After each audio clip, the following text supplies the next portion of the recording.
everyone, it's Tim Holtz, and it's the first Friday of the month of December 2015, and you know what that means. It is time to announce, can you believe this, our final new distress color. But get ready for the fairest of them all. Introducing Candied Apple. This rich, delicious red is amazing. Whether it's going to conjure up the nostalgic memories of childhood and those sugary apples at the carnival, or a fairy tale that ends in happily ever after, you are going to love Candied Apple. And of course, it's available in the ink pad, re-inker, paint, stain, spray stain, and marker. So you think a red. Well, you know, a lot of you have guessed a red, which is great because it is much needed, but you have to see this red. This red is so vibrant and intense. And in fact, a lot of the colors in the new Distress palette have all been these really rich, intense versions of a color. So here you can see the ink pad and even watercolored out, and the spray stain, you can see the marker, and of course the paint, and look at how rich and deep that red paint is. It's so good. So let's take a look at the lineup and see how that compares to all of the other colors. And like I said, there's several reds, and you know, throughout this whole launch of Distress colors, I think these comparisons have really been important to see how these new colors fit into the line. Well, at the top we have Fired Brick, and that's of course one of the dirtiest reds that we have in the line. Festive Berries. Festive Berries, now that is a very blue red, really deep. We have Barn Door. Barn Door is a nice orange red, really great kind of a barnwood finish. And then we have Candied Apple, and you can see really how rich and saturated that red is. It's amazing. And then of course the deep, dark aged mahogany that's kind of a wine color as well. So you can really see that Candied Apple is just that vibrant pop of red that was needed in the Distress line. But I wanted to share some other things and kind of show you a little different because it is red.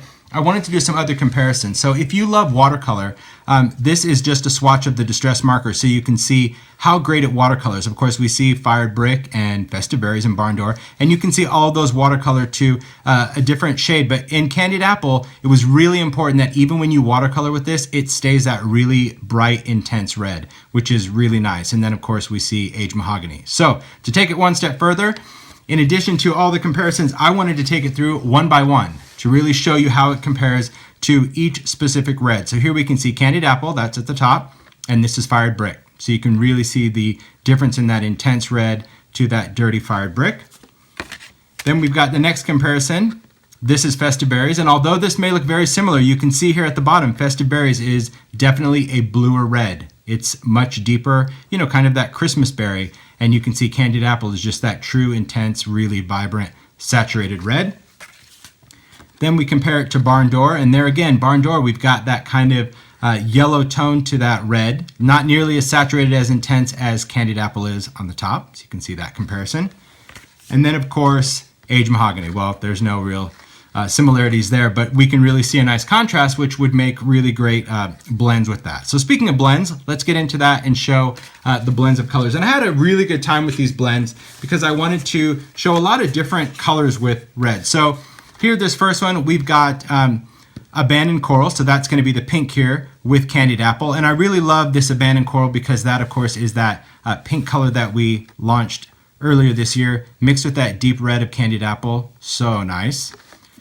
The next one, this is very tropical, really cool. So this is Wild Honey. Wild Honey is really one of those great colors that have kind of that orange yellow hue. So Wild Honey mixed with Candied Apple, it is like a tropical sunset. Love that. Then I mixed with a little Twisted Citron. I really wanted to see if I was going to go for, you know, something real bright and festive. This is nice Twisted Citron with Candied Apple, that nice punch of bright green. But of course, I needed to compare it to last month's color, which is Lucky Clover. I wanted to see that blend. And I knew that my blend in the middle would be very dark and muddy, but it's still a great color. Maybe I wouldn't blend these with the spray, but I might use the inks to kind of stamp with to create a nice festive hue, festive balance. Then I wanted to compare it with some other blues and kind of blend that. So here we have Broken China, and Broken China is a nice turquoise color, but when you blend it with that richness of Candied Apple, we get these really deep, deep purple tones. I thought that was really cool. So every time I do a blend, it leads me to my next blend. So this was the next one. The next one was, I wanted to go a little bit more vibrant. So I took Salty Ocean, mixed that with Candied Apple because I wanted to see what if I had a bright blue and a bright red, and it really gave me a nice, rich purple again. And then because I kept seeing purples, I thought, well, let's blend it with a purple. So here I took Seedless Preserves. Now, Seedless Preserves is a bright purple all on its own. It has a lot of reds in it, so it really is a beautiful red. I love kind of these wine tones that gets in there. I can name all sorts of different red wines that it mimics, but it's a beautiful blend. I think is really nice. Then I wanted to see, of course, how it worked with a couple of neutrals. I did a brown and a gray, so I'll take you through each one. So this one, this brown, I did Vintage Photo, and I chose Vintage Photo because it is a reddish brown, so I really liked that blend. And I also wanted to see how this color was going to blend with Hickory Smoke. That would be our cool gray, and I really liked how this blended out. I thought this was a really great background when I mixed that red with that cool gray. So it was really cool. So the blends were a lot of fun, but I wanted to also introduce something that's very, very exciting.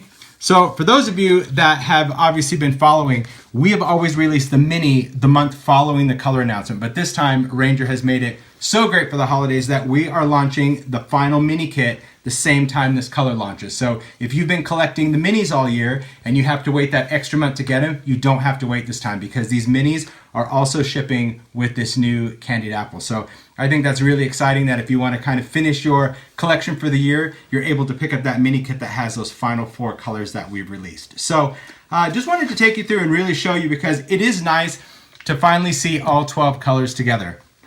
Of course, this was the palette that I came up with all along. So starting this in January, launching only 1 color, knowing all of these colors that would eventually come out all year, you can see that I really wanted to create a full palette for distress. So it has a really nice, beautiful pink with that coral color. And then we've got Candied Apple for our red, our orange is Carved Pumpkin, we have Fossilized Amber, Twisted Citron, we have that minty cracked pistachio, that really great true Lucky Clover green, the beautiful turquoise of Mermaid Lagoon, that really deep blue of Blueprint Sketch, our Wilted Violet, of course our Ground Espresso, and of course Hickory Smoke. So I hope you've really enjoyed this whole year of distress. I want to thank all of you guys for your support and your excitement month after month for these new colors. It's been an amazing year. Thanks so much.